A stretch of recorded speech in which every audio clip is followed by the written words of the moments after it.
If Puerto Rico were presenting a constitution to the United Nations for the first time today, and that constitution contained an exception for legalized slavery, would this body approve and call it self-determination? I ask because the answer tells you everything about what has happened to Puerto Rico for the past 74 years. I'm Dennis Febo, National Lead Organizer of the Abolish Slavery National Network. Puerto Rico abolished slavery under Spain in 1873. Absolutely, no slavery exception. That is where Puerto Rico stood before 1898.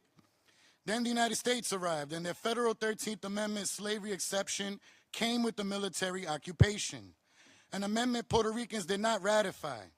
And then came the Jones Act, carrying the same exception forward in 1917, which Puerto Rico did not vote for. And when Puerto Rico convened for their own constitutional convention in 1951, the delegates were offered the broader language: slavery and involuntary servitude, except as punishment. They rejected it. They confined the exception to involuntary labor alone, and they kept the prohibition on slavery absolute. They defined slavery on the floor as a subjection of a person to the will and power of another without recourse. That is slavery as status. They knew exactly what they were protecting. The enrolled text, the official engrossed version, reversed them anyway. It put the broader language back in. Both slavery and involuntary servitude became permissible as punishment. No floor debate, no second vote. The governing Spanish text now preserves the slavery exception. The delegates voted down. What I have just described has a name in international law: just cogence. No people can consent to slavery.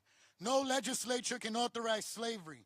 No constitution can legitimize slavery, a peremptory norm from which no derogation is permitted. And this is not theory. In Puerto Rico today, prison regulation declares that leave is not a right nor a grace. Movement at total administrative discretion. Incarcerated people earn their freedom back through labor. These are the powers of ownership. That is slavery as the law defines it. Now understand what self-determination is being offered here. The people of Puerto Rico are told they may remove the slavery exception themselves, but they didn't put it there. They abolished slavery in 1873, and the U.S. put it back. Now that the burden of removing a just cogence violations falls on the people it was inflicted upon, to then have to ask the same government that imposed it for permission to remove it. We call this self-determination?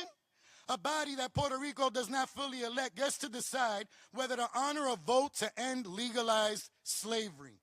This is not self-determination.